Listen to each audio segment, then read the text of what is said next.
아주 힘있게 잘 연습하셔서 주께 귀한 찬미로 영광을 돌리셨습니다. 어제는 우리가 성령님에 대해서 말씀을 우리가 살펴보았습니다. 성령님은 이제 이단들이 말하는 것처럼 에너지나 권능, 능력 이것이 아니고 하나님, 삼위 하나님, 제3위격의 하나님이심을 믿습니다. 이렇게 고백을 하죠. 자, 그래서 여러 가지 양태론 이단 이런 말씀도 드렸고, 근데 이제 성령께서 하나님이신 것은 성경이 말한 것처럼 하나님으로서 칭호를 받으셨고, 하나님의 속성을 가지고 계시고, 하나님으로서 일을 하셨고, 하나님으로서 받으셔야 될 예배와 영광의 대상이시다라는 거 다 생각을 해보았습니다. 그리고 성령께서 하시는 일은 크게 두 가지죠. 일반적인 사역과 특별한 사역. 일반 사역은 태초에 하나님이 만물을 지으실 때 성령님이 하나님의 신이 수면에 운행하시니라 라고 말씀하신 것처럼 처음 창조 때 함께 하셨고, 창조하신 이 세상을 여전히 히브리서에 보면 예수님이 만물을 붙들고 계시는데 성령님을 통하여 붙들고 계시는 거예요. 그래서 성령의 일반적인 모든 사역은 봄이 되면 나무에 이렇게 싹이 튀어 봄꽃이 피고 또 이파리도 나오고, 정말 우리 지난 주일까지만 해도 지난 주일에 얼마 안 됐잖아요. 지난 주일날 제가 부활절 말씀 전하면서 이 동네도 조금 있으면 벚꽃이 필 겁니다 그랬는데 그 이튿날부터 막 피더라고요. 제 말을 듣고 핀 건 아니고 하나님의 성령님의 역사입니다. 정말 이 시커멓게 죽어 있잖아요. 파란 이파리도 하나 없고. 근데 거기서 여린 희고도 분홍색 그 작은 꽃잎들이 이렇게 탁탁하게 터지는 걸 보면 정말 하나님의 성령의 역사는 너무나 놀랍습니다. 그런 자연 만물을 운용하시는 것도 성령의 역사이고, 또 이렇게 소설을 쓰고 또 그림을 그리고 음악을 하는 모든 사람들에게 영감을 불어넣어 주시는 분도 하나님의 성령의 역사이고, 또 나라의 통치자들을 세워 죄와 악이 번성하지 못하고 정말 이렇게 유지되도록, 만약에 성령께서 이 세상의 역사에서 하나님 아버지 예수 그리스도 성령께서 손을 딱 떼시면 이 세상은 어떻게 돼요? 악한 사단 마귀와 그 다음에 그 마귀와 함께 타락한 더러운 영들과 또 타락한 죄인들이 합세하여 전쟁이 끊을 날이 없을 것입니다. 지금은 공식적으로 두 곳에서 싸우고 있잖아요. 저 러시아 우크라이나, 저 아래쪽으로는 이스라엘 가자 지구 계속 그러고 있지만, 만일 성령께서 이 모든 것을 막아주시지 않으면 온 세상이 전쟁터요, 양육강식의 정글이 되고 말 것입니다. 성령께서 막아주셔서 그래요. 그러나 성령의 일반적인 사역은 완벽하게 하시지 않는다, 그 말씀을 드렸어요. 그래서 사람들 사회에서 법치가 잘 이루어지는 것 같지만 오히려 정부가 타락하고 또 권세자들이 악을 행하는 경우도 있고, 또 말씀드린 대로 전쟁이 일어나고 이런 일들, 왜 그런가? 인간의 죄악 때문이라고 말씀을 드렸습니다. 인간이 지은 그 죄로 말미암아 죄의 형벌을 받도록 성령께서 모든 부분을 일반 은총에서는 다 통제하지 않으세요. 그러나 예수님 다시 오시는 날은 이제 그 모든 악들은 다 멸망을 당하게 되는 거죠. 그리고 그런 성령의 특별 사역이 오늘 진행이 되고 있습니다. 그러니까 우리가 그 전날 배운 걸로 하면 예수님이 믿는 자와 믿지 않는 자들의 주가 되어 통치하는 나라를 무슨 나라라고 그랬어요? 권능의 왕국. 권능의 왕국. 그러니까 예수님이 통치하시는 권능의 왕국에서 역사하시는 성령의 역사는 성령의 일반적인 역사, 이렇게 말할 수 있는 거예요. 그 다음에 이제 예수님이 택한 백성들로 구성된 교회의 왕이 되십니다. 이런 나라는 무슨 왕국이라고 그랬죠? 은혜의 왕국. 은혜의 왕국. 그 다음에 이제 예수님 재림하시면 영광의 왕국이 이제 설립이 됩니다. 자, 그 은혜의 왕국이 이루어지도록 택한 백성을 거듭나게 하시고 그 백성들을 감화 감동하사 주의 뜻대로 순종하게 하시는 이 일이 누가 하시는 일이라고요? 성령이 하시는 특별한 사역이라는 말입니다. 예, 그래서 성령의 특별한 사역은 몇 가지로 나눠볼 수 있죠. 첫째는 진리의 말씀으로 성도들을 부르십니다. 이걸 이제 영어로 얘기하면 콜링 그렇게 얘기를 해요. 소명, 부르심. 특별히 내적인 부르심. 같이 앉아서 복음을 듣지만 누구는 복음이 허탄한 듯 보이고 그런 얘기 듣느니 내가 집에 가서 연속극 본다. 이 사람 왜 이렇게 얘기를 해요? 성령의 부르시는 역사가 없어서 그래요. 그러나 이제 처음부터 누가 복음에 한 번에 귀를 기울이는 사람도 있고 여러 번 이제 정말 고구마 감자가 익었는가 찍어보듯이 하나님의 추수하실 때가 됐는가 우리가 계속 말해야 돼요. 예수가 그리스도라는 걸. 그러면 때가 되었을 때 하나님의 성령의 역사가 일어나면 그들이 우리가 전하는 그리스도의 복음에 귀를 기울이게 됩니다. 성령님이 그렇게 하시는 거예요. 성령님이. 그러니까 우리는 성령님의 역사가 언제 일어날지 모르니까 실망하거나 낭망하지 말고 주변의 모든 부모, 형제, 자녀, 손들, 친구, 일가 모든 사람들에게 누구를 만날 때마다 그리스도의 복음을 전하는 역사가 있기를 바랍니다. 그 사람이 택한 백성이고 또 이때가 성령께서 부르시는 때라면 저와 여러분을 통하여 구원의 은혜가 그들에게도 임하게 하시는 줄을 믿습니다. 자, 그래서 듣게 하시는 복음으로 부르시는 일이 이제 첫 번째고 그 다음에는 이제 복음을 듣는 자 속에 성령이 세례를 주십니다. 이거 이제 거듭남, 중생 이런 걸 다 합해서 이제 한마디로 성령 세례다 이렇게 얘기를 해요.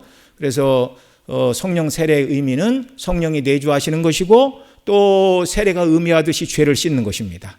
성령이 내주하셔서 우리로 복음을 깨닫게 하시고 죄를 씻어주시고 거듭나게 하시고 예수님을 구주로 고백하게 하는 역사. 그러니까 회심, 소명 다음에 중생, 회심, 믿음 이 모든 단계를 이제 합해서 성령 세례 이렇게 말씀할 수가 있는 거예요. 그래서 날마다 성령께서 우리 안에 내주하고 계심을 믿으시기 바랍니다. 그러니까 그리스도와는 하나님 보좌 우편에 계신 그리스도와 우리는 영적인 연합이에요. 성령은 내주하십니다. 그리스도께서 우리와 함께 하시되 성령으로 우리와 함께 하심을 여러분 믿으시기 바랍니다. 다른 하나님인데요. 그러면 안 돼요. 성령님은 어떤 분이라고 그랬어요? 말씀을 가지고 그리스도의 것을 우리에게 비춰주시는 분. 우리가 불을 켰지만 이렇게 여기도 보고 저도 보고 말씀을 듣고 성도들을 보기 위해서 불을 킨 거지 불 자체를 보기 위하여 불을 킨 건 아니듯이 하나님의 성령의 역사는 그리스도와 그분이 행하신 일 그리고 장차 우리에게 이루어질 그 영광의 나라를 바라보고 깨닫게 하시는 이런 일을 행하시는 것입니다. 그래서 성령의 내주가 그리스도의 내주다 이렇게 바꿔 말해도 그렇게 틀린 말은 아닙니다. 내주하시는 성령님이 그리스도의 것을 가지고 날마다 우리에게 깨우치시고 가르치시고 적용하시기 때문에 그렇습니다. 거듭나게 하시고 하나님의 자녀를 삼으시는 회심과 중생과 신앙을 일으키시는 이런 성령님의 세례. 그런데 어떤 사람들은 이 성령 세례를 우리가 말하는 성령의 충만으로 가르치는 사람들도 있다고 말씀을 드렸죠. 그러니까 성령 거듭났지만 성령 세례 받아서 성령의 능력과 권능으로 충만해야 돼. 누가 그렇게 얘기하면 저분은 저렇게 성령 세례를 이해하는구나 그렇게 생각을 하시면 되겠습니다. 자, 이렇게 성령께서 우리를 불러 복음을 듣게 하시고 또 우리 속에 내주하셔서 그리스도의 복음의 피로 우리를 씻어 거듭나게 하시고 하나님의 자녀가 되게 하시고 정말 믿는 백성이 되게 하실 뿐만 아니라 그 다음 하시는 큰 역사가 예수님을 닮게 하시는 역사입니다. 성령으로 열매를 맺게 하십니다. 그래서 그 성령의 열매는 예수님 믿자마자 하루아침에 맺히는 건 아니에요. 한번 따라해 보겠습니다. 시간 속에서 말씀으로. 그래서 예수님 믿자마자 성화는 그리스도의 장성한 분량이라면 이렇게 하루아침에 되는 게 아니고 또 그 다음에 시간 속에서 이루어지니까 이렇게 가야 되겠죠. 근데 이렇게만 가는 것도 아니고 어떻게 간다고요? 이렇게 간다고요. 이렇게. 성화된 것 같은데 아닌 것 같고 된 것 같은데 아닌 것 같고 그런데 시작점과 끝점을 이렇게 비교해 보면 결국은 이렇게 하다가 올라가는 거예요. 올라가는 거. 저와 여러분이 날마다 내주하시는 성령님의 감화 감동하심에 순종하고 말씀에 순종하고 아버지를 기쁘시게 하고 예수님을 닮아감으로 성화의 아름다운 열매들이 맺혀나가는 역사가 있기를 바랍니다. 그 다음에 또 성령께서는 주님의 몸된 교회를 섬기도록 성도 모두에게 무엇을 주신다고요? 은사를 주십니다. 은사를 주십니다. 그래서 나는 뭐 은사가 없는 것 같아요. 그런 사람은 아무도 없어요. 성령께서 각각 그 지체에게 다 나누어 주신다라고 말씀했습니다. 나는 은사를 안 받은 것 같아요. 그 사람은 성령께서 교회를 섬기라고 어떤 은사를 주셨는지 아직 깨닫지 못했을 뿐이지 반드시 은사를 받은 줄 여러분 믿으시기 바랍니다. 그러니까 각자가 달라요. 각자가. 여러분 이렇게 막 우리 여성도님들 주일날 보면은 뭐 자기 구역이 아닌데도 맨날 들어가서 설거지하고 바쁘시는 분들이 있더라고요. 그거 왜 그래요? 그거 만약에 제가 맨날 이렇게 째려보고 권사님 그거 가서 설거지 좀 도와주세요. 맨날 그렇게 해서 거기 들어간다면 그거 재미가 있겠어요? 그 목사님 맨날 나한테 가서만 뭐 이렇게 설거지를 안 도와주냐고 그러고 밥 안 푸냐고 그러고. 그 누가 시켜서 하는 게 아닙니다. 마음속에 자원한 마음을 주시는 거예요. 섬김, 봉사의 그런 은혜를 하나님이 주시니까 그 일을 하고도 즐거운 거예요. 그 은사가 뭐냐? 그 일이 재밌고 즐겁고 피곤하지 않고 무슨 일인가 꼭 여러분 잘 발견해서 주님의 몸된 교회의 지체로서 뭔가 어느 면에서는 정말 주님의 몸된 교회를 세워나가는 그런 역사가 있기를 바랍니다. 그리고 이제 연약한 형제에게 가서 사랑의 말로 위로하는 거, 그것도 권면의 은사예요. 연약한 사람을 위해 남모르게 그를 위해서 기도하는 것, 그것도 은사인 줄 믿으시기 바랍니다. 은사가 아닌 게 없어요. 교회를 섬기는 일에 있어서. 우리가 그런 성령의 사람으로 충만케 위해서는 성령을 소멸치 말아야 된다. 성령의 감동에 순종해야 된다. 그 말씀도 드렸습니다. 그러니까 민감하게 성령께서 한두 번 우리를 이렇게 깨우쳐 주실 때 성령께 순종하면 성령이 기뻐하시고 또 다른 감동 감화를 주시지만 성령이 감동을 주시는데 우리가 애써 본성을 따라 살려고 무시를 하면 그 다음에는 그런 성령의 감동을 주시지 않는 거예요. 성령이 떠나시는 것은 아니지만 성령의 충만의 역사가 우리에게 일어나지 않는 것입니다. 그럴 때는 다시 그리스도를 붙들어야 되겠죠. 죄를 회개해야 되겠죠. 은혜를 사모함으로 성령 충만함으로 순례길을 살아가는 귀한 역사가 저와 여러분 모두에게 넘쳐나기를 바랍니다.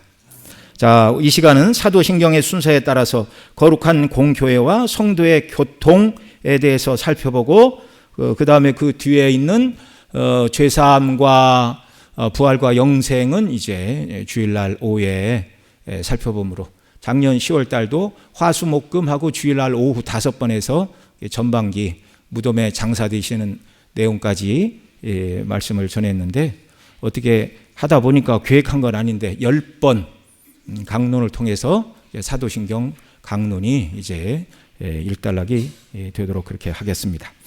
자, 여기 거룩한 공교회와라고 말씀하는데 영어로 거룩한 공교회는 같이 한번 읽어볼까요? 시작.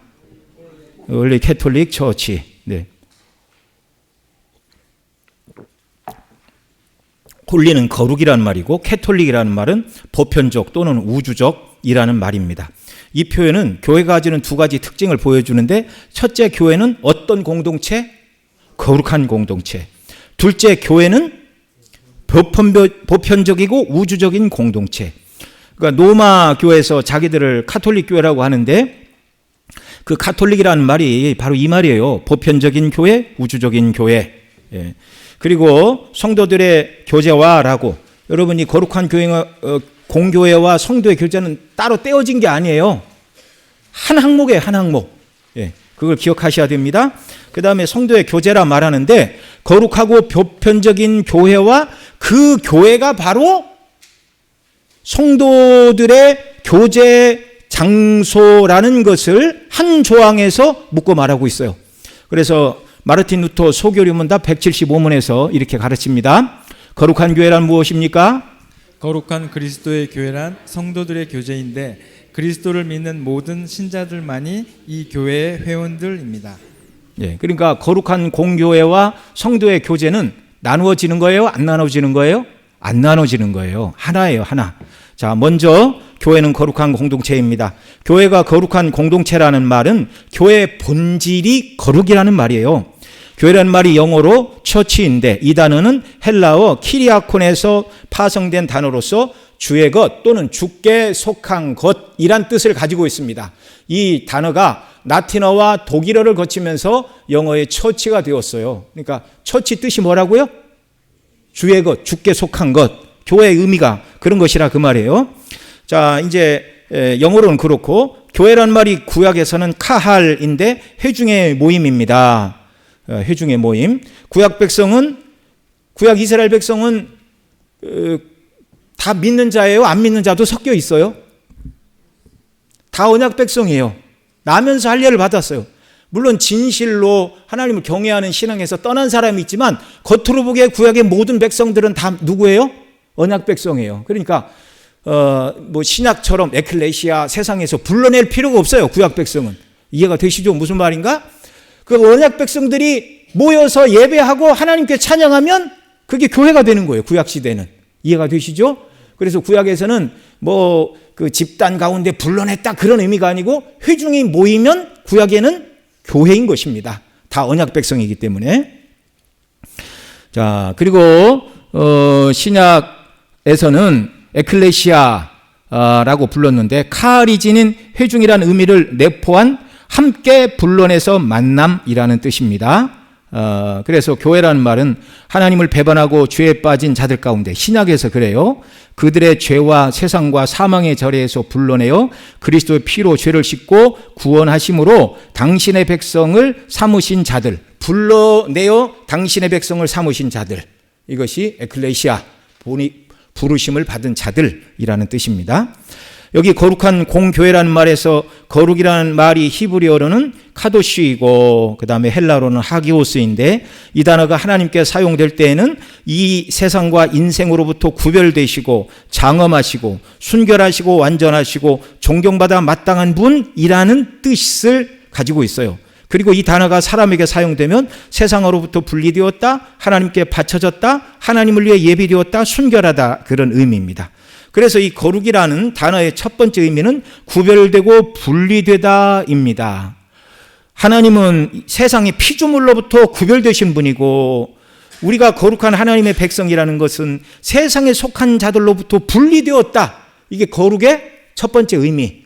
그래서 죄를 짓지 않고 순결하다, 정결하다, 깨끗하다라는 표현은 그 두 번째로 따라오는 거예요.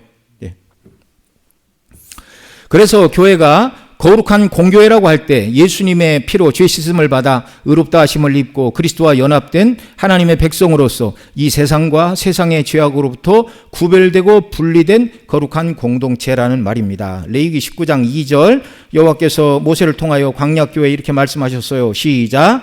너는 이스라엘 자손의 온 회중에게 말하여 이르라. 너희는 거룩하라. 이는 나 여호와 너희 하나님이 거룩함이니라. 자, 이렇게 말씀하셨고 자, 내가 거룩하니 너희도 거룩하라. 내가 구별되었으니 너희도 구별된 백성이 되어야 된다. 예수님은 요한복음 17장 17절 대제사장의 기도를 들으시면서 또 뭐라고 그러셨어요? 같이 읽습니다. 시작. 그들을 진리로 거룩하게 하옵소서. 아버지의 말씀은 진리니이다. 자, 이렇게 교회가 진리의 공동체로 계속 보존되도록 진리의 말씀으로 그들을 거룩하게 해달라. 예, 간구하셨습니다. 자, 교회는 이미 그리스도의 의로서 거룩한 공동체예요. 이미 그리고 아직 그런 유명한 표현이 있잖아요. 하나님 나라가 이미 임했어요. already but not yet. 그러나 아직 완전하지는 않다. 교회도 이미 그리스도의 의로서 거룩한 공동체들입니다. 하나님 보실 때. 그러니까 하나님 보실 때 교회는 거룩한 자들이에요. 왜요? 예수님의 보배 피로 죄 씻음을 받고 하나님을 섬기는 그 다음에 하나님을 모신 거룩한 공동체로 부르심을 받았기 때문에 하나님 보실 때 교회를 거룩한 공동체로 여겨주신다고요. 교회가 거룩한 공동체라는 말은 흠이 없고 깨끗한 공동체라는 말인데 그것은 그리스도께서 이미 피로써 사신 교회에게 거룩한 공동체라고 말하는 것입니다. 하나님 아버지께서 그리스도 안에서 교회를 보실 때 교회는 거룩한 공동체입니다. 이 사실을 오늘 본문 에베소서 2장 19절에서도 말해줘요. 거기 같이 읽죠. 시작. 그러므로 이제부터 너희는 외인도 아니요 나그네도 아니요 오직 성도들과 동일한 시민이요 하나님의 권속이라. 여기서 너희는 오직 성도들과 동일한 시민, 천국 시민, 이미 구원받아 천국에 들어가 있는 그들과 동일한 성도라 말하고 있는데, 이 성도라는 말이 하기온입니다. 이 말이 구약에서는 거룩한 또는 성소 또는 하나님께 봉헌된 이런 뜻이었고, 신약에서 이 하기온이라는 말, 거룩이라는 말을 성자 예수님, 성부 하나님께 사용하는 단어입니다. 계시록 3장 7절에서 그리스도에게 사용되었는데, 거룩하고 진실하사 다윗의 열쇠를 가지시니, 이분이 누구예요? 예수님이잖아요. 그 다음에 성부에게도 이 표현이 사용되었어요. 계시록 4장 8절, 거룩하다 거룩하다 거룩하다 주 하나님 곧 전능하신 이시여 전에도 계셨고 이제도 계시고 장차 오실리. 자존하신 하나님을 나는 스스로 있는 자다. 전에도 계셨고 이제도 계시고 장차 오실 자존하시고 스스로 계신 하나님을 표현하는 말, 그 하나님을 거룩하다 거룩하다 거룩하다 이렇게 말하고 있어요. 자, 하나님께 사용되던 단어였는데, 거룩하다라는 단어를 에베소 성도들에게 사도 바울이 여기 사용하고 있어요. 너희는 성도들과 동일한 시민이다 라고 말할 때 이 성도가 거룩한 자들, 하기온, 영어로는 세인트 이렇게 번역을 해요. 가톨릭에서는 아무한테나 세인트라고 안 합니다. 가톨릭 로마교에서 누구한테 세인트라고 그래요? 성인들 들어보셨죠? 성인으로 추대된 사람들. 그러니까 그런 성인들은 죽어서 바로 천국 간다고 그래요. 그들이. 그 다음에 뭐 성인의 표적을 얻으려면 살았을 때 뭐 3가지 이상의 기적이 일어나야 된다. 뭐 이런저런 얘기들을 많이 하죠. 그러나 다 쓸데없는 소리입니다.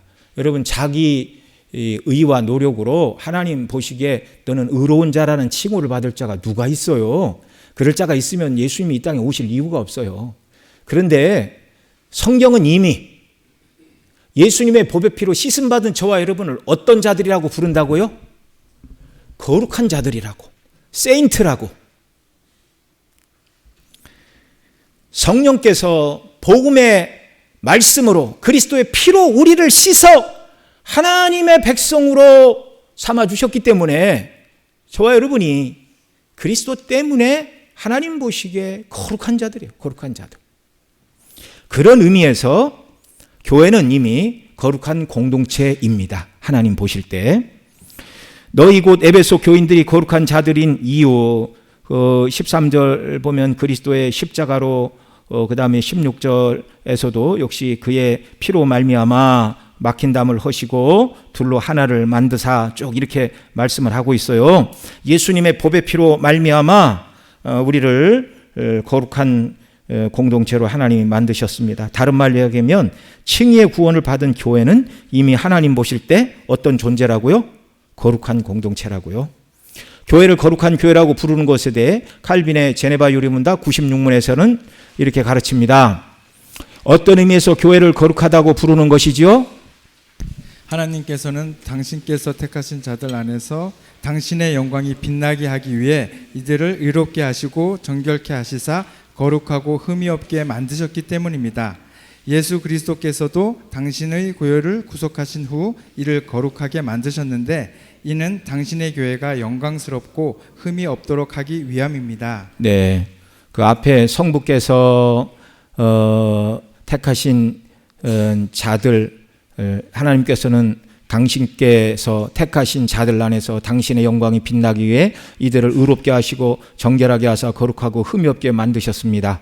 그리스도의 십자가의 복음으로. 그리고 예수 그리스도께서는 당신의 교회를 구속하신 이후 이를 거룩하게 만드셨는데, 당신의 영광스러운 교회가 흠이 없도록 말씀으로 오늘도 예수님이 우리를 거룩하게 하십니다. 그러니까 여기에는 2가지 의미가 다 있죠. 하나님께서 이미 예수님 피로 우리를 거룩한 자로 만드셨다라는 것과, 그 다음에 그럼에도 불구하고 여전히 거룩을 추구해야 되는 존재라는 걸 여기 같이 가르치고 있어요. 그리고 두 번째, 그러나 교회는 또한 실제적으로 거룩하라는 명령을 받은 공동체입니다. 왜냐하면 하나님께서 그리스도의 피를 보시고 거룩한 자로 우리를 여겨주심으로 하나님께서 예수님 통해서 우리를 보실 때 거룩하다고 여겨주시는 것이지, 우리가 실제적으로 예수님처럼 완전한 성화를 이루었어요? 못 이루었어요? 못 이루었어요. 그러니까 거룩하다라는 선언은 받았어요. 원리적으로 거룩해요. 그러나 실제적으로 거룩을 이루어야 될 공동체라는 말입니다. 그러니까 여러분, 우리가 어떻게 거룩한 사람이 되는가? 예수님 피로 내 죄를 씻으시고 어떤 의미로 존 머레이는 즉각적인 의미의 성화가 일어났다. 하나님의 자녀로서 하나님이 보실 때 완전 성화는 아니죠. 그러나 이제 점진적인 성화의 단계로 나가야 된다. 그 말을 여기서 풀어 설명하는 것입니다. 자, 교회 구성원인 사람들에게 초점을 맞출 때 교회는 여전히 거룩하지 못한 공동체이니 실제적으로 거룩하라는 명령을 받은 공동체예요. 그러니까 우리가 거룩한 공예화라고 말할 때 예수님의 보배 피로 하나님 우리를 씻으자 우리를 거룩한 주님의 몸된 죄로 세워주시니 감사합니다. 그러나 아직 완전히 성화되지 못하여 온전히 하나님이 원하시는 거룩의 수준에 이르지 못하였는데 날마다 하나님의 말씀을 붙들고 거룩한 삶을 살게 하여 주옵소서. 이런 마음을 가지고 거룩한 공교회와 이렇게 우리가 고백을 해야 된다 말입니다. 이것은 성화의 구원을 이루어야 하는 입장에서 교회는 거룩한 공동체가 되어야 한다는 말입니다. 하나님께서 그리스도의 피를 보시고 교회를 거룩한 무리로 선언하셨으니 이제 실제적으로 하나님 앞에서도 점도 흠도 없는 깨끗한 성도가 되어야 할 의무가 주어진 자들입니다. 에베소서 전체를 보면 1장에서 3장까지는 그리스도의 피로 하나님께서 정결하게 하신 교회가 어떤 교회인가, 피를 통하여 정결하게 하신 그 교회가 하나님께서 보실 때 이미 거룩해진 영광스러운 교회의 모습을 말해주고 있고, 그리고 4장에서 6장까지는 실제적으로 교회가 하나님이 원하시는 거룩을 이루어야 될 모습을 말씀해 주고 있어요. 그리고 어떤 신학자들은 하나님께서 그리스도를 통하여 우리를 보실 때 이미 거룩한 자로 여겨주신다라는 표현을 서술적인 면에서 거룩이다 그렇게 말하기도 합니다. 있는 모습을 그대로 설명했다 그런 말이에요. 서술한다 그 말이. 그러니까 하나님께서 우리를 예수님의 피로 정결케 죄사함을 해주셨으니 우리를 거룩한 자들로 여겨주시는 거예요. 그러나 이제 규범적으로 실제적으로 저와 여러분은 계명에 순종하는 자들이 되어서 이 거룩을 이루어야 할 자들입니다. 교회가 거룩한 교회라는 것을 마르틴 루터의 소교리문답 178문에서 이렇게 가르칩니다. 왜 거룩한 교회라고 말씀하시는 것이죠? 교회는 그리스도의 보혈로 정결하게 되어 거룩한 삶으로 하나님을 예배하며 섬기는 거룩한 백성들, 신자들, 성도들로 이루어져 있기 때문입니다. 그렇습니다. 그래서 지상교회는 거룩한 싸움을 싸워야 하는 전투하는 교회로 부르심을 받았어요. 자, 전투하는 교회의 반대말은 뭘까요? 승리한 교회. 승리한 교회는 어디에 있어요? 하늘에 있어요. 하늘에 믿는 자들로 구성된 교회를 승리한 교회, 이 땅의 교회를 전투하는 교회.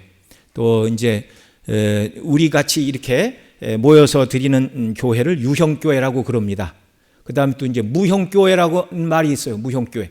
형태는 없지만 과거, 현재, 미래에 하나님의 택함 받은 모든 백성들의 그 단체를 이제 무형교회다 그렇게 부르는 거예요. 예. 우리는 무형교회의 성도이기도 하면서 눈에 보이는 유형교회, 그러나 아직 완전한 승리를 이루지 않은 지상에서 승리를 위해서 싸워야 되는 전투하는 교회의 일원이라는 걸 우리가 기억을 해야 됩니다. 그래서 성도들에게 악의 세력과 싸우기 위하여 하나님이 전신갑주를 입으라고 그 에베소서 뒷장에 가서 말씀을 하죠. 지상의 교회고 전투하는 교회가 거룩한 주님의 교회가 되기 위해서 세속적인 가치관이 아니라 성경적인 가치관을 가지고 생활 방식이 또한 세상 사람들과 구별되어야 하며 구별된 삶이 교회에서만 아니라 가정과 일터와 학교와 삶의 모든 곳에서 나타나야만 하는 줄 믿습니다.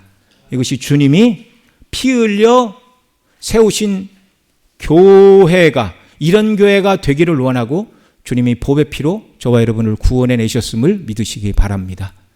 저와 여러분 주님의 기대를 받고 있는 사람들이에요. 주님의 기대를.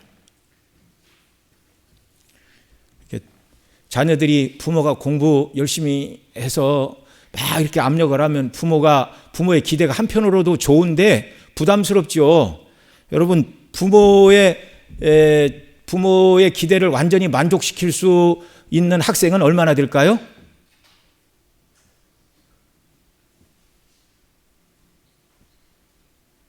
많지 않을 겁니다. 한 사람은 틀림없어요. 전체 수석.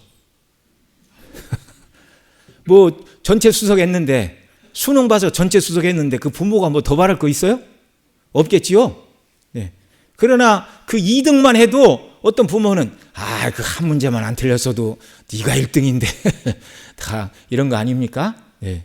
근데 참 너무 본인도 이루지 못한 과도한 그런 기대감을 자녀들에게 너무 주면 이렇게 스트레스를 받게 되죠. 그런데 우리 주님이 꿈꾸고 우리에게 바라시는 이 기대감은 우리 보고 이루라는 것이 아니라 주님이 이런 소망을 우리에게 주시고 주님을 의지할 때 주의 말씀과 성령의 도우심으로 이런 은혜를 주시고 결국 우리가 죽음이라는 마지막 요단 강물을 건너게 될 때 마지막 성화를 통하여 완전히 거룩한 자로 만들어 영광의 나라에 입성하게 하시는 우리의 구주이심을 믿으시기 바랍니다. 그러니까 우리가 예수님의 거룩한 교회, 공교회를 믿사오며 이렇게 말할 때 예수님의 피로 우리는 이미 거룩해졌어. 그러니 이 원리 안에서 거룩한 싸움을 싸워야 돼. 이 땅에서는 완전히 거룩을 이루지 못해도 하나님 나라에서는 완전히 거룩한 모습으로 주 앞에 서서 예배하리라. 이런 소망을 가지고 신앙을 고백하시기 바랍니다. 레위기 11장 45절 같이 읽습니다. 시작. 나는 너희의 하나님이 되고 너희를 애굽 땅에서 인도하여 낸 여호와라. 내가 거룩하니 너희도 거룩할지어다. 이 말씀은 성도가 거룩한 삶을 살아갈 때 온 세상으로 우리가 섬기는 하나님이 거룩하신 분임을 드러내게 된다는 말이에요. 베드로전서 1장 15, 16 시작. 오직 너희를 부르신 거룩한 자처럼 너희도 모든 행실에 거룩한 자가 되라. 기록되었으되 내가 거룩하니 너희도 거룩할지어다. 아멘. 신약이나 구약이나 주님의 몸된 교회는 거룩을 추구하는 자들로 부르심을 받았습니다. 오늘날 한국교회가 세상 사람들에게 손가락질을 당하는 이유가 뭡니까? 하나예요. 거룩을 잃어버렸어요. 거룩을.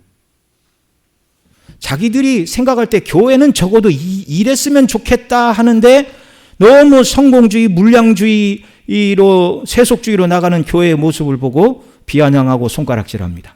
거룩을 잃어버린 교회는 교회의 본질을 상실했기 때문에 교회의 바른 역할을 감당할 수가 없어요. 여러분, 거룩을 잃어버린 교회가 세상을 향해서 복음을 외치면 그 말을 듣겠습니까? 안 듣겠습니까? 안 들어요. 안 들어요. 이렇게 설교학을 가르치는 교수들이 기본적으로 하는 말이 있습니다. 설교하는 자가 누구인가? 이걸 이제 이토스라고 얘기를 해요. 메시지를 전하는 사람의 정체. 그 다음에 이 메시지를 전하는 사람이 전하는 메시지 자체. 이건 이제 노고스라고 합니다. 그 다음에 이토스가 노고스를 증거할 때 듣는 청중들에게 일어나는 반응을 파토스라고 얘기를 해요. 여러분, 그러니까 아무리 좋은 노고스의 메시지를 이 강단에 서서 누가 막 얘기를 했는데 알고 봤더니 그 사람이 사기꾼이야. 그럼 그 사람이 했던 모든 말이 다 신뢰감이 가겠습니까? 안 가겠습니까? 그러니까 누가 별소리를 다 해도 저 사람이 사기꾼이야 그러면 그 청중들에게는요 아무런 효과가 나타날 수가 없는 거예요. 아무런 효과가. 예. 외국 같은 경우에는 정치 지도자가 뭐 대단한 자리에 있다가도 과거에 어떤 스캔들이 발견되었다 그러면 깨끗하게 제 불찰입니다. 정계에서 은퇴하겠습니다. 이렇게 얘기를 하잖아요. 더 이상 영향력을 미치지 못하기 때문에 그런 것입니다. 우리 성도가 거룩을 추구하고 그리스도의 복음의 말씀을 세상에 전할 때 세상에 울림이 오는 거예요. 정말 저들처럼 살아야 되겠구나. 근데 성도가 직장 가서 맨날 예수님 믿으라고 하는데 우리 성도 중에 그런 분들 없겠죠. 힘든 일이 있으면 안 한다고 그러고 막 예. 그런 분들은 이제 하나도 없겠죠. 근데 어디 가서 이제 하여튼간 성도들은 손해 보고 살고 덕을 세우며 사는 것이 우리가 믿는 예수 그리스도를 높이 드러내는 방편이라는 걸 꼭 마음에 새기시기를 바랍니다. 거기 예수님 마태복음 5장 13절에서 뭐라고 그러셨어요? 같이 읽습니다. 너희는 세상의 소금이니 소금이 만일 그 맛을 잃으면 무엇으로 짜게 하리요? 후에는 아무 쓸데없어 다만 밖에 버려져 사람에게 밟힐 뿐이니라. 이제 우리는 거룩을 생명처럼 여기고 주님이 원하시는 거룩한 성도, 또 내가 섬기는 우리 중심교회가 거룩한 교회로 세워져 가기를 저와 여러분 모두가 더 힘써야 하겠습니다. 자, 루터는 소결의 문답 179문에서 교회가 거룩한 공동체가 되기 위해서 어떻게 해야 하는가를 이렇게 가르쳤어요. 179문, 성경은 교회 안에서 우리가 어떻게 생활해야 한다고 가르치십니까? 성경은 우리가 항상 우리 구주 예수 그리스도를 진실하게 믿음으로 그리스도의 몸인 교회의 지체들이 되고 교회의 지체들로 남아 있어야 한다고 가르칩니다. 네, 그리스도를 진실하게 믿음으로 몸의 지체들로 남아 있어야 된다. 두 번째, 우리는 성경적 교리를 순전하게 가르치며 믿고 고백하며 그리스도께서 제정하신 성례를 바르게 시행하는 보이는 교회의 지체로서 충성해야 합니다. 예, 그러니까 바른 말씀의 선포와 그 말씀대로 온전히 믿고 또 온전히 성례를 시행함으로 그리스도의 지체로 경고에 서야 된다. 세 번째, 우리는 거짓 교사들과 거짓된 교회들과 하나님의 말씀에 배치되는 종교를 조장하는 모든 단체를 피해야 합니다. 그래서 주께서 이 땅에 악을 제거해 주시고 악이 횡행하지 못하게 하시고 이단들이 성행하지 못하도록 주님이 막아주시기를 위해서 우리가 또 한편으로 기도를 해야 하는 것입니다. 네 번째, 우리는 다른 사람들에게 예수 그리스도를 알려주고 봉사와 기도와 물질적인 협력으로 하나님의 교회를 유지하고 확장해야 합니다. 네, 그렇습니다. 복음의 영광이 온전히 드러나도록 우리의 시간과 마음과 물질을 드리고 은사를 사용하여 주님을 섬겨야 하는 것입니다. 우리가 예수님 믿을 때 하나님께서는 그리스도의 의로 옷 입혀 주심으로 의롭다 하시어 성도 거룩한 자들이라고 선언하여 주시나, 그러나 완전히 성화되지 않은 우리에게 육체의 본성의 원리가 남아 있어서 깨어있지 않으면 주님의 명하신 거룩을 잃어버릴 수 있습니다. 우리가 늘 거룩한 백성으로 하루하루 살아가기 위해 필요한 것이 무엇인가? 머리 대신 예수 그리스도를 붙들고 주님과 연합된 삶, 내주하시는 성령을 의지함으로 복음의 영광, 곧 십자가의 대속의 사랑으로 깨어 있어야, 그래야 우리가 세속에 물들지 않을 수 있습니다. 오직 주의 은혜만이 우리를 세상의 유혹과 육체의 본성의 원리를 이기고 믿음으로 하루하루 주님을 섬기며 살아가는 승리자가 되게 할 줄 믿습니다. 거룩의 비리건 먹으라고요? 예수 그리스도의 십자가의 복음의 영광으로 충만하고 그 주님을 사랑함으로 세상을 이기는 것입니다. 둘째, 교회는 거룩한 어떤 교회라고요? 공교회. 공교회, 영어로 앞서 카톨릭 처치라고 말씀을 드렸죠. 카톨릭이라는 말이 보편적 우주적인 말이라는 말인데, 교회가 보편적이고 우주적이라는 말은 교회의 통일성, 보편적으로 하나고 전 우주적으로 하나라는 그 말이에요. 그러니까 교회의 통일성, 곧 하나됨을 강조하는 말입니다. 그래서 거룩한 공교회라는 말을 더 쉽게 말하면 거룩한 하나의 교회입니다, 그 말이에요. 교회는 몇 개라고요? 하나라고요. 더 처치, 그 하나의 교회, 이게 카톨릭이라는 말입니다. 지구상에 흩어져 존재하는 모든 교회들은 다 예수 그리스도를 머리로 하는 그 몸의 지체, 그래서 하나라는 거예요. 하나. 자, 그러면 자신들이 카톨릭 처치라고 말하는 로마교가 진정한 하나의 교회가 될 수 있나요? 그렇지 않습니다. 그들은 다른 의미로 하나예요. 로마교에서 1438년 프로렌스 선언에서 교황은 모든 교회의 머리라고 선언하였어요. 더 정확하게는 보이지 않는 교회의 머리는 그리스도이지만 보이는 교회의 머리는 교황이라고 하였습니다. 그러나 개신교 개육주의 신앙은 보이는 교회나 보이지 않는 교회의 머리는 오직 누구예요? 예수 그리스도 뿐이에요. 왜냐하면 성경이 그렇게 말합니다. 에베소서 1장 22절 같이 읽습니다. 시작. 또 만물을 그의 발 아래 복종하게 하시고 그를 만물 위의 교회의 머리로 삼으셨느니라. 아멘. 교회의 머리 그리스도이십니다. 그리고 로마 교회는 또 뭐라고 그랬냐면 보이는 교회의 머리라고 말하는 교황이 교황의 자리에서 직무를 수행하면서 신앙과 윤리에 대한 결정을 할 때 무오류하다. 교황은 모든 교회의 머리라고 했을 뿐만 아니라 그 다음에 그 교황이 교황의 자리에서 직무를 수행하면서 신앙과 윤리에 대한 결정을 할 때 무오류하다. 오류가 없다. 이런 결정을 내렸어요. 그래서 교황이 공식석상에서 내린 결정은 교회의 동의를 구할 필요도 없고 그 자체를 변경할 수도 없는 것이다. 교황이 교좌에서 교황의 권세의 자리에서 한 말은 무오류하다는 결정이 있은 후 270년 후 1708년 교황 클레멘스 1세가 교황의 교서를 통하여 이런 말을 했어요. 예수님을 낳은 마리아가 태중에서 원죄에 물들지 않고 잉태되었다고 교서를 발표하였습니다. 그래서 로마 교회에서는 마리아를 뭐라고 불러요? 원죄 없으신 마리아. 원죄 없으신 마리아. 여러분 성경은 그렇게 말하는데 교황이 교서로 반포하면 마리아의 원죄가 없어지는 겁니까? 그럴 리가 없지요. 말도 안 되는 소리죠. 그래서 로마인들에게 마리아는 아담의 후손임에도 불구하고 원죄 없는 사람이 되었어요. 어떻게 성경의 전적 타락의 교리를 부인하는 그들이 오직 하나의 교회의 일원이 되고 그들을 참된 교회라 말할 수가 있는 것입니까? 여러분 이제 예수님이 원죄 없이 태어나셨다는 것을 말하려고 보니까 예수님을 낳은 마리아도 원죄가 없어야 되겠다고 생각을 하니까 이상한 교리가 나오는 거예요. 여러분 예수님이 원죄가 없으신 이유는 무엇 때문이에요?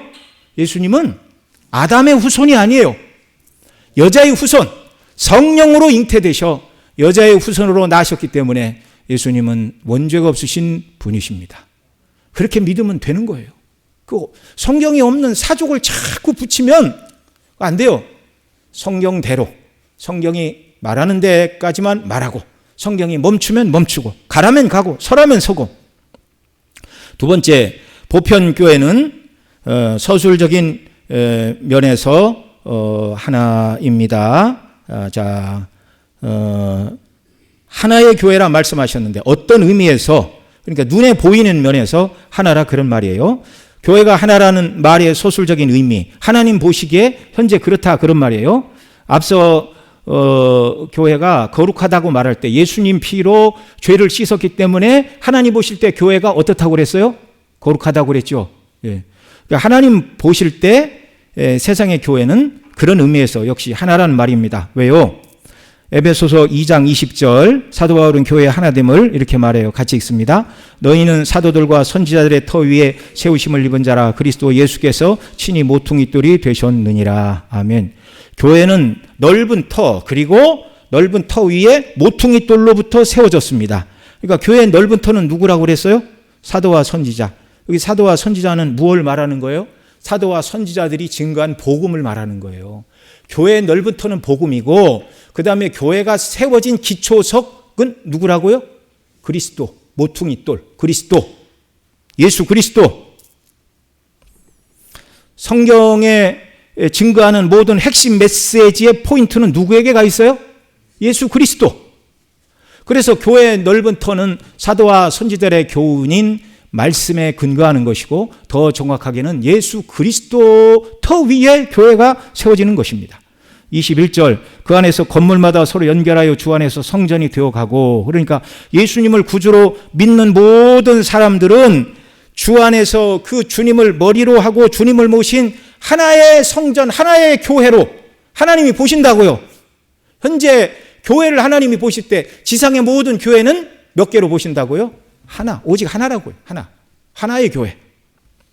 그러나 이 땅의 모든 교회는 하나됨을 위해 힘써야 됩니다. 이 말은 교단을 하나로 통일해야 한다는 말이 아니에요. 그것은 불가능해요. 신학이 다른 노마교와 개신교가 하나가 될 수 있습니까? 없습니까? 하나가 될 수 없어요. 성경에 없는 얘기들을 하는데 어떻게 하나가 됩니까? 또 성찬에서 신학적인 의견이 갈라진 루터와 칼빈주의는 유형상 하나가 될 수도 없어요. 다 일치했는데 하나, 성찬에 관한 견해에서 칼빈은 성찬에 그리스도께서 성령으로 영적으로 임재하신다. 근데 루터는 화채설을 말했어요. 화채설. 그 빵이 몸으로 변한다. 예. 아니. 그 화채설은 그 카톨릭의 교훈이죠. 공존설을 말했어요. 공존설. 루터는. 예. 그 빵 위에, 빵 안에, 빵 아래 그리스도께서 계신다. 그러니까 따지고 보면 화채설이에요. 예. 따지고 보면 카톨릭이 말하는 그리스도의 이 떡이 그리스도의 몸으로 변한다. 이게 카톨릭의 교리인데 루터가 말하는 공존설을 곰곰이 따져보면 화채설과 별로 다를 바가 없습니다. 그래서 바로 그 성찬에 관한 견해 때문에 루터란과 칼빈주의가 하나가 될 수 없었어요. 이거 하나 때문에. 오늘날도 이런 신학적인 이유로 교단을 이제 하나로 할 수는 없는 것이죠. 교회 하나 되면 바르고 참된 같은 신앙을 고백하는 교회와는 서로 연합하고 세계 선교와 복음 증거에 힘을 쓰고 같은 신앙을 고백하는 교회 가운데 큰 교회는 작은 교회를 돕고 도시교회가 농촌교회를 사랑으로 돌아보는 것, 이게 아름다운 일입니다. 우리와 같은 신앙을 고백하는 선교사님들이 나가서 교회를 세울 때 교회를 세우는 건축 자금이 부족하니 좀 도와주십시오. 그러면 우리가 성도님들이 기쁨으로 또 헌금하시고 이렇게 해서 우리가 보내지는 이유가 뭐예요? 우리가 그분들 얼굴을 본 적도 없어요. 필리핀 현지에서 예배드리는 분들 그분들이 우리한테 언제 망고는 하나 보낸 적 있습니까? 그거하고 상관이 없는 거예요. 예. 같은 교회이기 때문에, 주님의 몸된 교회가 세워지는 일이기 때문에 협력을 하는 것입니다. 그 다음에 교회는 성도의 교제가 있는 곳입니다. 성도가 서로 교제하는 것이 아름다운 일이나, 그러나 하나님 앞에서 성도는 서로 교제하는 자들이라고 굳이 고백할 만한 일인가? 여러분, 그런 생각이 듭니까? 안 듭니까? 아니, 이게 예배 드리고 성도가 같이 밥도 먹고 교제하고 그러면 되지. 이거 신앙 고백으로 만들어서 성도는 교제하는 자들입니다 라는 걸 하나님 앞에 굳이 신앙으로 고백할 이유가 있는가? 있다고 생각이 드십니까? 없다고 생각이 드십니까? 있으니까 기록이 됐죠. 이 말의 의미를 우리가 잘 이해를 해야 돼요. 자, 이런 생각이 1차적으로 드는 것은 교제라는 번역이 온전한 번역이 아니기 때문에 그래요. 교제라는 말이 영어에서는 커뮤니온인데 그 뜻이 본래적으로는 연합되어 있는 상태를 말하는 것입니다. 그러니까 좀 더 정확하게 성도의 교제와 이 말을 본뜻에 가깝게 번역을 하면 성도들이 연합되어 있는 상태를 믿는다, 이 말이에요. 우리 모두가 그리스도의 한 몸이라는 걸 고백하는 말이에요. 성도의 교제와라는 말이. 우리는 연합되어 있는 자들입니다. 누가 그렇게 만드셨어요? 주가 그렇게 하셨어요. 주가. 교회를 구성하는 성도들 모두가 그리스도를 머리로 하는 유기체, 곧 머리 되신 그리스도에게 붙어있는 한 몸입니다 라는 걸 고백하는 거예요. 그러니까 성도의 교제와 그 말이, 성도 교제하라고 그랬으니까 밥 먹고서 커피 마셔야 되겠다 같이, 그 말이 아닙니다. 한 몸이라는 거예요. 한 몸. 종교개혁자 루터도 교회가 그리스도의 몸이라고 비유하신 이 말씀을 곰곰이 뜯어보면서 교회는, 이 로마 교회는 계급 사회잖아요. 계급 사회. 조직체예요. 조직체. 근데 이 말씀을 가지고 교회는 조직체가 아니고 유기체다. 그래서 교회는 성도의 교통이다라는 말을, 성경이 있는 말을 루터가 이제 그 다음에 반복을 하게 됩니다. 예. 여러분, 그 로마 교회에서는 교회를 둘로 나눠요. 가르치는 교회와 배우는 교회. 가르치는 교회는 누구를 말해요? 사제들을 말해요. 배우는 교회는 평신도를 말해요. 그들은 엄격하게 구분을 두고 있습니다. 엄격하게. 예. 하나가 아니에요. 거기는 조직체예요. 그러나 성경은 교회는 유기체라고 말합니다.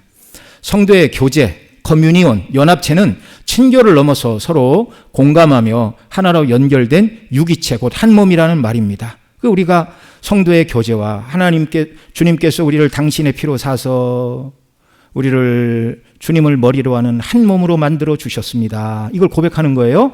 그래서 교회로 모여 하나님께 예배만 하고 흩어지는 자들이 아니라 하나님을 한 아버지로 부르는 주의 자녀들이 그리스도 안에서 한 형제인 줄 알고 서로 친밀하게 교제를 나눌 뿐만 아니라 서로의 기쁨과 슬픔을 공감하고 공유하고 서로 도와주는 한 몸으로서 연합하는 교통의 관계가 교회라는 말입니다. 여러분, 그래서 우리가 같은 구역에서 또는 같은 전도회에서 또 주일에 성도들과 이렇게 좀 만나서 이런저런 얘기를 할 때 여러분, 진실한 주님의 몸된 한 몸의 교회라면 우리 마음에 나누는 대화가 형식적이고 외형적이고 서로 체면 치레를 잘 봐주고 그 정도의 대화에서 딱 멈춰야 됩니까? 자기 영혼의 고통과 아픔을 토로하고 그 고통을 들은 사람은 나도 그럴 때가 있었으니 라고 그를 위해서 기도하고 진심으로 먼저 믿음으로 선 자는 그를 위로하고 어디까지 나가야 한 몸이겠어요? 그러니까 우리가 성도의 교제화라는 신앙 고백을 할 때 주께서 우리를 한 몸으로 만들어 주셨습니다 라는 이 말은요, 연약한 성도에 대해서 우리가 가져야 될 책임감이 있고 감당해야 될 의무가 있다라는 걸 가르쳐 주시는 말씀이에요.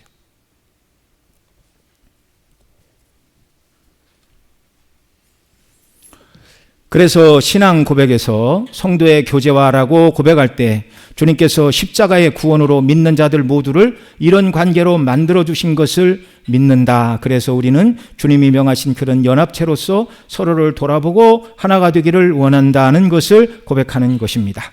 성경에서 성도의 교통에 대해서 이렇게 말해요. 고린도전서 12장 23절로 27절 한 절씩 읽겠습니다. 우리가 몸에 덜 귀히 여기는 그것들을 더욱 귀한 것으로 입혀주며 우리 아름답지 못한 지체는 더욱 아름다운 것을 얻느니라. 그런즉 우리의 아름다운 지체는 그럴 필요가 없느니라. 오직 하나님이 몸을 고르게 하여 부족한 지체에게 귀중함을 더하사 몸 가운데 분쟁이 없고 오직 여러 지체가 서로 같이 돌아보게 하셨느니라.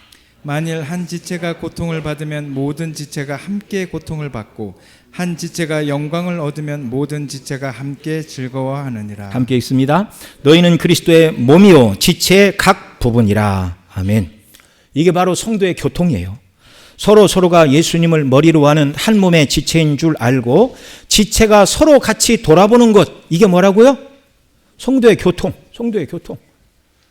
여러분, 이 왼손에 가시가 바뀌었으면 오른손이 나몰라라 합니까? 네 손이니까 네가 빼 그래요, 오른손이? 가서 빼줘야 돼요. 이 손이 빼는데 눈이 이렇게 초점을 안 맞춰주면 일할 수가 있어요? 그러니까 손에 관한 일이니까 니들끼리 알아서 하고 뭐 이거 눈은 시선을 돌립니까? 있을 수가 없는 일이에요. 있을 수가 없는 일. 정말 교회가 무엇인가? 한 몸이라는 거예요. 한 몸.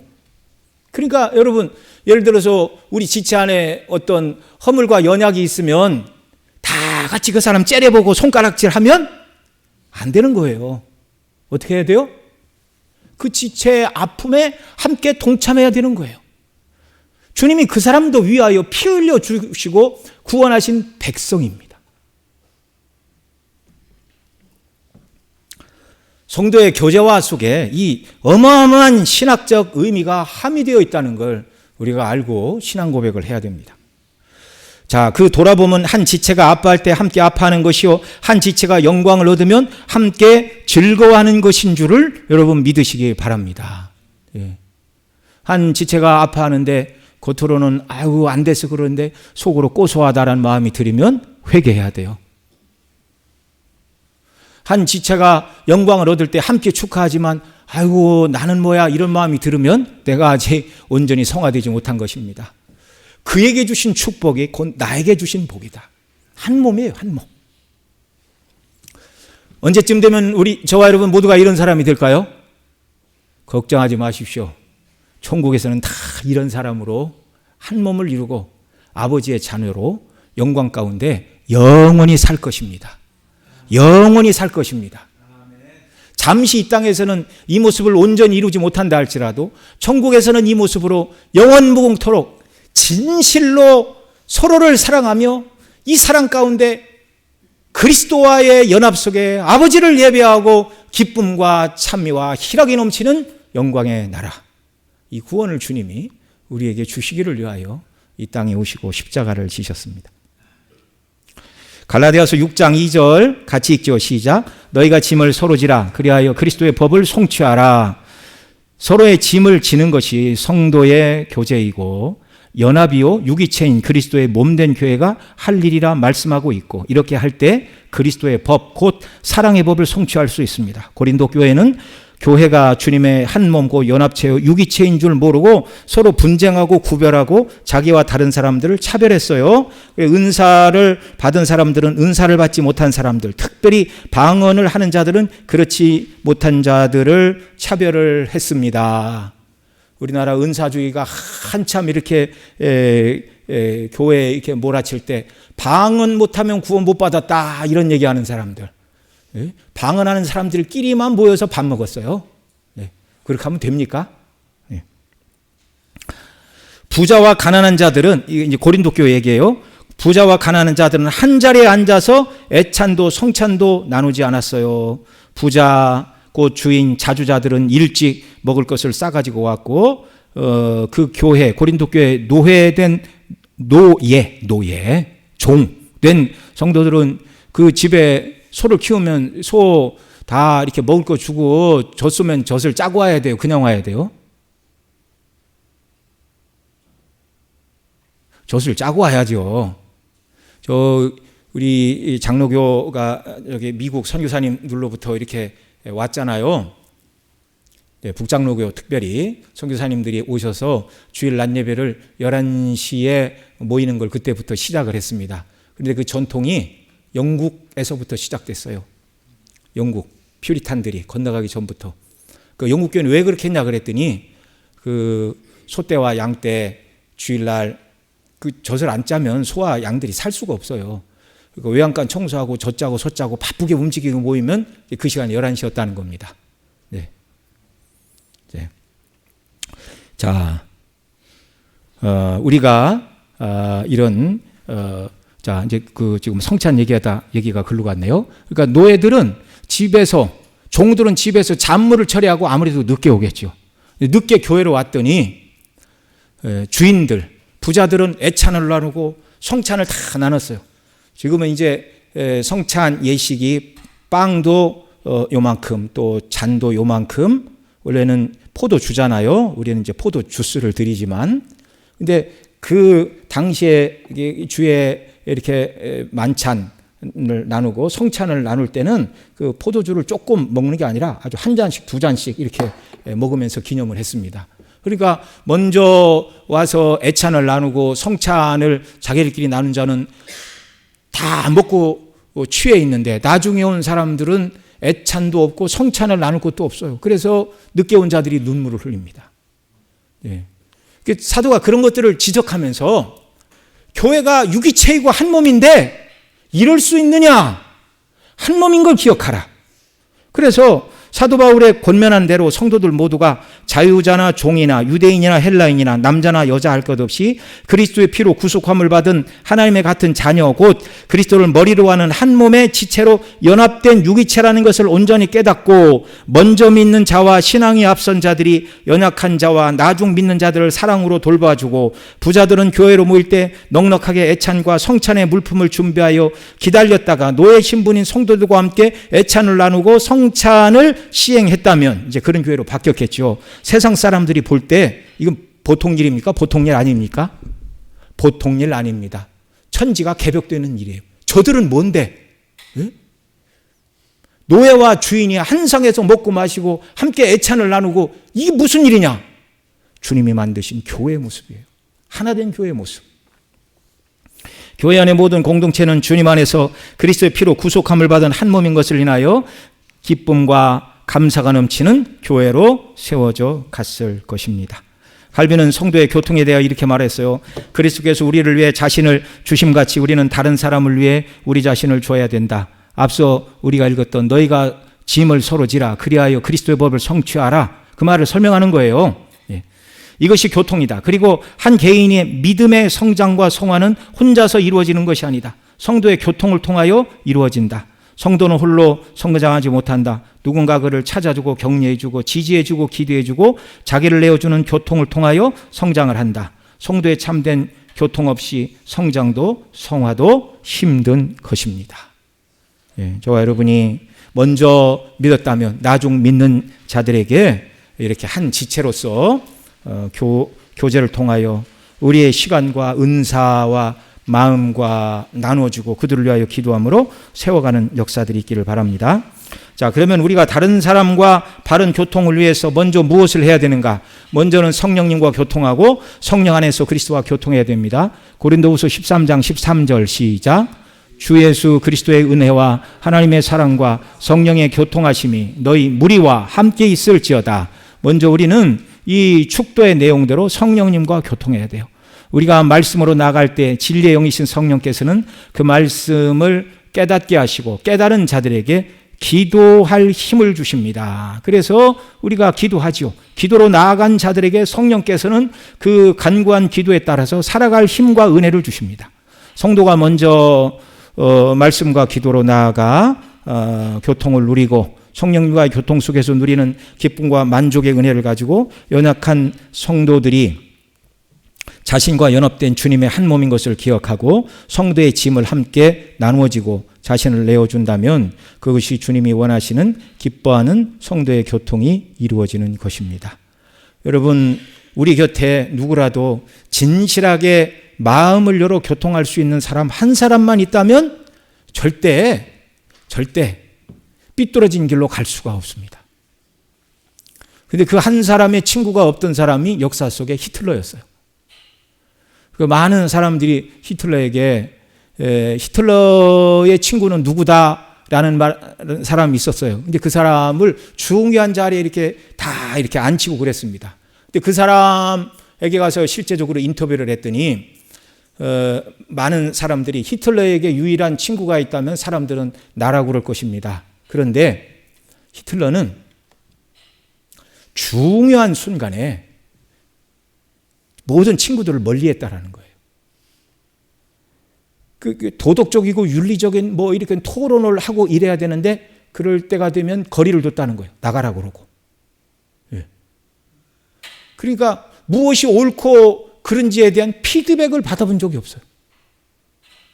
홀로 독불장군이 되어서 수많은 사람을 죽이고 하나님의 역사 속에서 악역을 감당하다가 유태인 600만 명을 다 홀로코스트로 죽인 악한 일을 행하고 말았죠.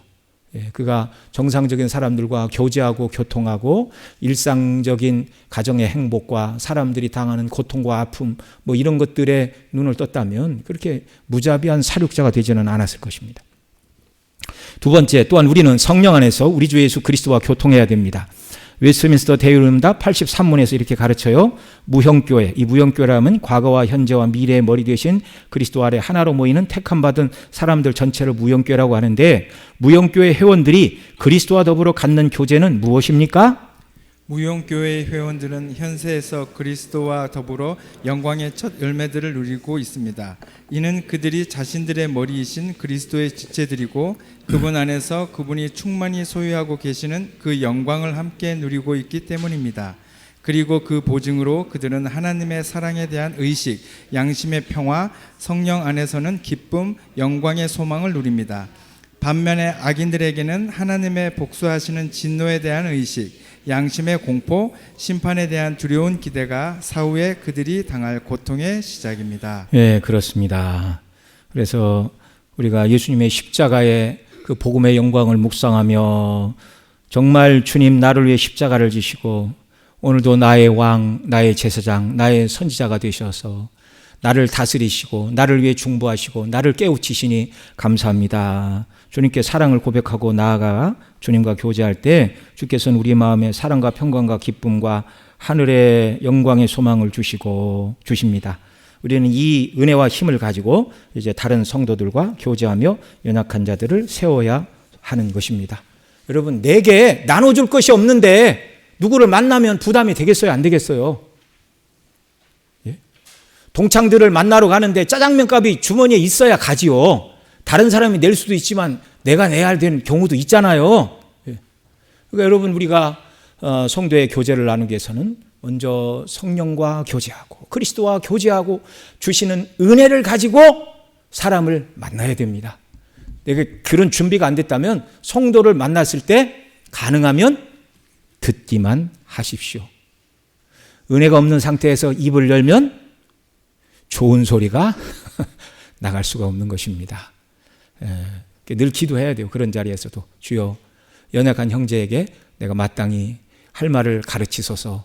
그리스도 안에서 우리가 받은 은혜와 복이 무엇인가를 늘 깨닫고 그 진리 가운데 행하는 우리가 되게 해달라고 기도를 해야 하겠습니다. 자, 이제 끝을 향하여 달려가고 있습니다. 하이델베르그 요리문답 55문. 성도의 교제를 당신은 어떻게 이해하십니까? 첫째, 신자는 모두 또한 각각 그리스도의 지체로서 주 그리스도와 교제하며 그의 모든 부요와 은사에 참여합니다. 둘째, 각 신자는 자기의 은사를 다른 지체의 유익과 복을 위하여 기꺼이 그리고 즐거이 사용할 의무가 있습니다. 아멘. 예, 여기 가르치는 바에 따라서 우리가 먼저 예수 그리스도와 교제하여 주께서 주시는 모든 영적인 부요함과 은사를 누리고 그리고 이것을 가지고 연약한 지체의 유익과 복을 위해 기꺼이 주께서 우리에게 주신 이 모든 은사를 함께 나누어 주어서 성도가 한 몸의 유기체인 것을, 그래서 주께서 내게 은혜를 주셨고 또 내가 다른 멘토들을 통하여 이만큼 성장했듯이 내가 연약한 사람들을 세워주는 멘토가 되기를 원하는 마음으로 성도를 사랑으로 섬기고 또 이끌어주고 기도하는 이런 귀한 역사들이 우리 중심교회 모든 성도님들의 사역과 삶 속에 넘쳐나기를 바랍니다. 성령님과 교통하고 주님과 교통할 때 주시는 힘과 은혜로 우리가 다른 사람의 유익과 복을 위해 자신의 은사를 기꺼이 즐거이 사용하는 자들이 되는 것이 성도의 교제를 실천하는 것입니다. 우리 중심교회 모든 성도님들이 예수님의 보혈 피로 구속함을 받은 자들답게 개인적으로 거룩을 추구하고 교회가 거룩함을 가장 우선순위에 놓으며 참된 신앙을 고백하는 교회는 오직 그리스도를 머리로 하는 머리로 한 하나임을 깨닫고 사랑으로 연합하며 또 주님의 몸된 교회는 연합체요 유기체인 한 몸이라는 것을 기억하고 연약한 자들의 짐을 함께 지고 사랑으로 세워가는 저와 여러분 모두가 되게 하시기를 소원합니다. 우리 찬송 드리고 하나님 앞에 기도 드리겠습니다. 찬송가 220장 사랑하는 주님 앞에 형제자매 한 자리에